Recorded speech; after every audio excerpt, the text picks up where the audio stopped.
My fiancé told me, I can't marry you right now. I need space to figure things out with my ex. I nodded, said, do what you need. Then I cashed in our wedding fund, booked a solo trip to Europe, and posted my adventures online. Her calls started flooding. The moment. She realized I was living my best life. I'm Jake, 30 years old, software engineer in Seattle. 3 months ago, I thought I had everything figured out. I was engaged to Melissa, 28, who I'd been with for almost 4 years. We'd been planning our wedding for 8 months, venue booked, invitations ordered, the whole thing. The wedding was supposed to be in October, just 2 months away at that point. We had $31,000 saved up in a joint account specifically for the wedding. My parents kicked in 10 grand. Her parents contributed 5, and the rest we'd saved together. Well, mostly me. I was putting in about $1,200 a month, while she contributed maybe $300. But I didn't care. I loved her, or at least I thought I did. Melissa worked in real estate, which meant irregular hours and lots of client meetings. I trusted her completely. Never had a reason not to. Sure, she'd mention her ex, David, occasionally. They dated for 2 years in college, broke up 6 years ago when he moved to LA for work. She said they were on good terms, that they'd grab coffee maybe once or twice a year when he visited Seattle. I didn't care. I'm not the jealous type. Everyone has a past. That changed on a Tuesday evening in late July. I came home from work around 6. Melissa was sitting on the couch, still in her work clothes, staring at her phone. She looked up when I walked in, and I could tell immediately something was off. Her face was pale, her eyes red like she'd been crying. "We need to talk," she said. Those 4 words. I felt my stomach drop. I sat down across from her in the armchair, not on the couch next to her. Something told me to keep distance. "What's going on?" I asked, keeping my voice steady. She took a deep breath. "I've been seeing David." The room tilted. "Seeing him? Like coffee?" "No, like seeing him. For the past 3 months. 3 months, a quarter of a year. While we were planning our wedding, tasting cakes, arguing about the playlist for the reception. Are you—" I couldn't finish the sentence. "We've been talking a lot," she said, not meeting my eyes. "He moved back to Seattle in April. Got a job at Amazon. We reconnected and—" I don't know, Jake. All these old feelings came back. "Old feelings," I repeated. My voice sounded distant, like it belonged to someone else. "I didn't plan this. It just happened. We've been meeting for lunch, going for walks, and last week—" She trailed off. "Last week, what?" "We kissed. More than once. And I realized I have feelings for him still. Real feelings." I sat there, processing. My hands were shaking, so I folded them in my lap. "So what does this mean?" "I can't marry you right now," she said, finally looking at me. "I need space to figure things out with David, to see if what we had is still there, if it's real, or if it's just nostalgia." "Figure things out," I said slowly. "You want to pause our engagement, 2 months before our wedding, to explore things with your ex. It's not like that." "Then what is it like, Melissa?" She started crying. "I'm confused, okay?" "I love you, Jake." "I do. But I need to know if David is the one I'm supposed to be with. I need to be sure before I commit to marriage." "You weren't sure before this?" "I thought I was. But seeing him again, it's made everything complicated." I stood up, walked to the window, looked out at the street. A kid was riding his bike in circles on the sidewalk. Everything looked normal out there. Inside our apartment, my life was imploding. "What do you want me to do?" I asked, still facing the window. "Just give me time. Maybe a month, to figure out my feelings." "A month?" "Yes. We can postpone the wedding. Tell people we're pushing it to next year. Then I can have space to think clearly." I turned around. She was wiping her eyes with a tissue, mascara smeared. Part of me wanted to scream. Part of me wanted to beg her to stay. But a bigger part, the part that would end up saving me, felt suddenly, strangely calm. "Okay," I said. She looked up, surprised. "Okay?" "Yeah. Do what you need to do. Figure things out." "Really? You're okay with this?" I didn't say I'm okay with it. I said, "Do what you need to do." She stood up, came toward me like she might hug me. I stepped back. "I'm going to stay at Mark's place," I said. "Mark's my best friend, has a spare room. Take all the time you need." "Jake, I need to pack some stuff." I went to our bedroom, grabbed a duffel bag, threw in clothes and toiletries. She followed me, hovering in the doorway. "I really do love you," she said. I zipped up the bag. "If you loved me, you wouldn't be doing this." "That's not fair." "None of this is fair, Melissa." I walked past her, grabbed my laptop and charger from the living room, and left. Didn't look back. Mark opened a beer for me when I showed up at his door. I told him everything. He called Melissa some choice words I won't repeat here. His girlfriend, Amy, who was there too, just kept shaking her head and saying, "I never liked her," over and over. That night, I couldn't sleep. Lay in Mark's guest bed, staring at the ceiling, thinking about everything. 4 years together, all the plans we'd made, the apartment lease we'd just renewed, the wedding in 2 months that apparently wasn't happening. Then I thought about the money, that $31,000 sitting in our joint account. At 3 a.m., I pulled out my phone and checked the account. Both our names were on it. Either of us could withdraw funds. I looked at the deposits. I'd contributed $18,000 of the total. Her parents $5,000, my parents $10,000. Her personal contributions totaled maybe $3,000. I spent the rest of the night thinking. Update 1. The next morning, Wednesday, I called in sick to work, went to the bank when it opened at 9, withdrew $18,000 in cash, exactly what I'd personally put in. Left the rest. The teller didn't ask questions, just counted out the bills and handed them over. I deposited it all into my personal checking account at a different bank. Then I went home, our apartment, during the day when I knew Melissa would be at work. Packed up the rest of my important stuff. Documents, my gaming console, the signed Seahawks jersey my dad gave me, photos of my family. Took about 3 hours. Left a note on the kitchen counter. Took my contribution from the wedding fund. You can keep the rest for whatever you need. Good luck figuring things out. Blocked her number. Blocked her on Instagram, Facebook, everywhere. Next stop, travel agent. Yeah, I know, old school. But I wanted someone else to handle the details. Told the agent I wanted a month in Europe, starting as soon as possible. She found me flights, hotels, a loose itinerary. London, Paris, Amsterdam, Barcelona, Rome. I'd always wanted to do this trip, but Melissa hated flying, always made excuses. Cost me $8,500 for everything. Flights, decent hotels, and some cushion money. Still had almost $10,000 left over. I flew out that Sunday. 4 days after Melissa dropped her bomb. Didn't tell her.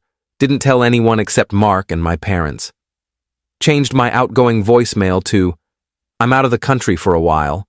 If it's urgent, email me." Then I unblocked Melissa's number, just so her calls would go to voicemail, but I wouldn't see them. First stop, London. Got there Monday morning their time. I was exhausted, jet-lagged, heartbroken. Checked into my hotel in Shoreditch, slept for 12 hours straight. Woke up Tuesday feeling different. Not better exactly, but determined. I'd been following travel photographers on Instagram for years. Knew all about the golden hour shots, the composition rules, the hashtags. Figured why not document this? Took my phone, went to Tower Bridge at sunset, and got this incredible shot with the sky all orange and purple. Posted it to Instagram with a simple caption, "New chapter starts now." Within an hour, it had 200 likes, way more than I usually got. Friends commenting, "Wait, what?" and Are you in London? I didn't respond, just kept posting. The British Museum the next day, Camden Market, a random pub with the best fish and chips I'd ever had. I turned my phone to airplane mode most of the time, only turned it on to post photos and check messages once a day. Started getting DMs from people. My cousin asking what happened. My coworker asking if I was on vacation. Even Melissa's friend Rachel messaged, "Did you guys break up?" I ignored them all. By Friday, I was in Paris. Posted a photo from the top of the Eiffel Tower. Caption, "Turns out I can enjoy romance alone." Who knew? That's when my phone started going crazy. I turned off airplane mode to post the photo and immediately got slammed with notifications. Missed calls from Melissa, texts from her number. I'd unblocked it for voicemail purposes but hadn't looked at the texts. I opened them. There were 47 messages spanning the last 3 days. First ones from Wednesday. "Where are you? We need to talk. Why did you take the money?" Thursday. "Jake, call me back. This is really immature. You can't just leave like this." Friday, that morning. "Are you seriously in Europe? People are telling me you're posting from London. Call me now." Then a voicemail. I listened to it. She was crying, angry crying. "Jake, what the hell? You just disappeared. You took our wedding money and ran off to Europe? We were supposed to work through this. I needed time to think and you just left. Everyone's asking me why you're traveling alone and I don't know what to tell them. This is so embarrassing. Call me back. We need to talk about this like adults." I deleted the voicemail, turned my phone back to airplane mode, went and had the best creme brulee of my life at a cafe in Montmartre. Update 2. By the second week, I was in Amsterdam, posted a photo on a boat in the canals. Caption, "Freedom looks good on me." That post got 500 likes. People I hadn't talked to in years were commenting, "Good for you, man. Living your best life." She didn't deserve you anyway. That last one was from my friend Tyler, who'd apparently heard something through the grapevine. I finally checked my texts that night. There were over 80 now from Melissa. The tone had shifted dramatically. Week 1, she'd been angry. Week 2, she was desperate. "Jake, please. I made a mistake. I'm so sorry. David and it didn't work out. I realized you're the one I want. Can we please talk?" There were also texts from her mom. "Jake, Melissa is devastated. Whatever happened, I'm sure you two can work it out. She loves you." And texts from her friend Sarah. "Jake, IDK what Melissa did, but she's been crying nonstop. Can you at least call her?" I didn't respond to anyone. Instead, I posted a photo from Anne Frank House with a caption about perspective and moving forward. More messages flooded in. Now Melissa's tone was shifting again, back to anger mixed with panic. "You're really just going to throw away 4 years?" I said I was sorry. "You took the money that my parents contributed too. Everyone thinks you abandoned me. How am I supposed to plan a wedding when you're in Europe ignoring me?" That last text made me laugh out loud. Plan a wedding? The wedding she'd put on hold to hook up with her ex? Mark texted me around then. "Dude, Melissa showed up at my apartment today. She was asking where you are when you're coming back. I told her I didn't know. She tried to get Amy to talk to you. This is getting nuts." "Let it get nuts," I texted back. "I'm eating stroopwafels in Amsterdam and living my best life." "You're my hero," he replied. In Barcelona, I met some other travelers at my hostel. Yeah, I downgraded from hotels to hostels to save money and actually meet people. 3 Australian guys and 2 girls from Canada. We all went out for tapas and drinks. First time I'd really socialized with strangers in years. Melissa always hated meeting new people, so we rarely did spontaneous stuff like that. I posted a group photo, caption, "New friends, new experiences. Life's good." That post got over 700 likes, and that's when things really escalated. Update 3. My phone rang at 2 a.m. Barcelona time while I was out with my new friends. I'd been drinking sangria and actually having fun for the first time in weeks. I didn't recognize the number but answered anyway because I was tipsy and not thinking. Jake? Oh, thank God. It was Melissa. How did you get this number? I called Mark's office line, told his receptionist it was an emergency. She gave me your number. Jake, please, we need to talk. I hung up. Blocked that number too. She called back from another number. I didn't answer. Text from that new number. I borrowed a friend's phone. Jake, please. I canceled things with David. It was a huge mistake. I want you. I want us. Come home and we can fix this. I was drunk enough to finally respond. There's nothing to fix. You wanted space to figure things out with your ex. I gave you space. Now I'm figuring things out on my own. That's not what I meant by space. Then you should have been clearer. Have a nice life, Melissa. I blocked that number too.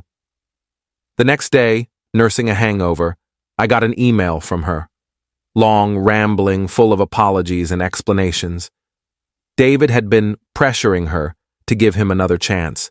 She'd been confused about her feelings. She'd realized after 1 week that it was all a mistake, that she loved me, that David wasn't the person she remembered. I'm willing to go to couples therapy, she wrote. I'll do whatever it takes. Just please come home. I didn't respond. Instead, I went to Park Qley, took stunning photos of the mosaic architecture, posted them with the caption, "Some things look beautiful, but are actually just broken pieces put together. Glad I'm choosing whole things from now on." My follower count had somehow jumped to 2,400. People were eating this up. Melissa's friend, Rachel, DM'd me. Jake, I don't know what's going on between you guys, but Melissa is a mess. She's not eating, not sleeping. Can you please just talk to her? I finally responded to Rachel. She made her choice. She wanted space to explore things with her ex. I gave her that space. Now I'm exploring my own life. Tell her to move on. Rachel's response. She said she made a mistake. Don't you think 4 years deserves a second chance? She had 4 years to be faithful. She blew it. I didn't hear from Rachel again. In Rome, something unexpected happened. I'd posted a photo from the Trevi fountain, and a woman named Elena, who lived in Rome, commented saying she loved my perspective and asking if I wanted a local tour guide. She was gorgeous. Dark hair, bright smile, photographer herself. We met up for coffee, which turned into dinner, which turned into her showing me parts of Rome tourists never see. Nothing romantic happened. I wasn't ready for that. But it felt good to connect with someone who didn't know anything about my history, who just liked me for being present and curious. I posted a photo of us at a street market. Caption, "Good company makes everything better." That photo got 1,100 likes, and it apparently sent Melissa over the edge. Update 4. My mom called me. She never calls when I'm traveling, so I knew something was up. Jake, honey, are you okay? I'm great, Mom. Why? Melissa called us. She's very upset. She says you abandoned her and took all the wedding money and you're gallivanting around Europe with random women. I explained everything to my mom. The ex, the space, the whole timeline. My mom went silent for a long moment. Oh, Jake, I'm so sorry. Why didn't you tell us? Didn't want to make it a big thing. Just wanted to handle it my way. Well, your father and I support you completely. That girl, I never said anything, but she always seemed a bit self-centered. You deserve better. Thanks, Mom. Also, Melissa asked us to talk you into coming home early and working things out. I told her that wasn't going to happen. Good. She asked if we wanted our $10,000 back for the wedding. What did you say? I told her she could keep it as a life lesson about loyalty. I loved my mom so much in that moment. After that call, I decided enough was enough. I posted one final story post, not a feed post, just a story that would disappear after 24 hours. It was a selfie of me at sunset in Rome, smiling genuinely for the first time in weeks. The text overlay said, "For everyone asking, yes, I'm in Europe. Yes, I'm alone. Yes, I'm doing great. Sometimes the trash takes itself out, and you realize you're better off. Here's to new beginnings. Within an hour, screenshots of that story were apparently making the rounds. Mark texted me, "Dude, that story is being shared everywhere. Melissa's friends are furious. They're calling you petty and cruel." "Don't care," I texted back. "I'm eating cacio e pepe and it's incredible." Melissa sent one final text from yet another number. "You're going to regret this. Everyone thinks you're the bad guy now. You humiliated me. I hope you're happy." I blocked the number and responded with one last text before I did. "I actually am happy. First time in months. Thanks for asking." Final update. I'm writing this from my new apartment in Seattle. It's been 2 months since I got back from Europe. The trip ended up lasting 5 weeks instead of 4 because I extended it. Went to Prague and Vienna, figured why not. When I got back in late September, I moved into a studio downtown. Melissa had moved out of our old place by then. She'd apparently moved back in with her parents. I heard through mutual friends that she and David tried to make it work for about 3 weeks after I left, but it crashed and burned. He wanted someone with no baggage, and she was apparently too emotional and clingy for him. Shocking. The wedding obviously never happened. Melissa sent out cancellation notices 2 weeks after I left for Europe. She told people it was mutual, and we grew apart. Some people bought it. Most people didn't, especially after my Instagram posts. Speaking of which, my follower count peaked at 3,800 before I started posting normally again. Just regular life stuff, not dramatic travel content.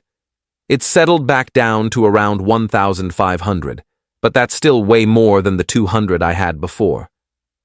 Melissa tried to reach out once more when I got back. Sent me an email asking if we could meet in person to get closure. I declined. There was nothing left to say. Her mom called my mom apparently, asking if there was any chance of reconciliation. My mom told her no, very firmly, and that was the end of that. I heard Melissa's been dating someone new, actually. Some guy from her gym. Good for her, honestly. I hope she's learned something, though I doubt it. As for me, I'm doing really well. I got a promotion at work last month. My manager said my work got noticeably better after I came back from my trip, that I seemed more focused and confident. I've been on a few dates with different women, nothing serious yet, but I'm not rushing anything. That $10,000 I had left after the trip? I put it toward a down payment on a used BMW I'd been wanting for years. Melissa always said it was impractical and showing off. Turns out it's neither. It's just nice, and I deserve nice things. The wedding fund money her parents contributed and what she'd saved? She kept it. I don't care. I got out of a relationship with someone who valued an ex over our future. That's priceless. Mark and Amy got engaged last month. I'm the best man. They asked if it would be weird given what happened with Melissa, and I told them I'm genuinely happy for them. Some people are ready for marriage. Some people just pretend to be. Elena, the woman I met in Rome, and I still message occasionally. She's coming to Seattle next spring for a photography workshop. We'll see what happens. No expectations, just openness. I saw Melissa once, about 3 weeks ago, at a coffee shop near Pike Place. We made eye contact. She looked like she wanted to say something. I just nodded politely and left with my coffee. There was nothing to say. People have asked me if I'm bitter. Honestly, number. I'm grateful. Grateful she showed me who she was before we got married, before we had kids, before I invested even more into someone who saw me as a backup plan. The trip changed me, not just because I got away, but because I remembered who I was without someone constantly dimming my light. I'm good company. I'm worth more than being someone's second choice, and I'm absolutely capable of being happy on my own. Edit 1. Someone asked what happened to the $13,000 I left in the account. Melissa kept it. Used some for the cancellation fees. Venues don't refund everything. And I assume kept the rest. I never asked. Not my problem. Edit 2. Yes, I know blocking someone and then unblocking them for voicemail seems complicated. I wanted her to be able to reach me technically, without me having to see her messages in real time. Worked perfectly. Edit 3. No, Elena and I haven't dated. We're genuinely just friends who might become more someday. Or not. I'm not planning my life around possibilities anymore.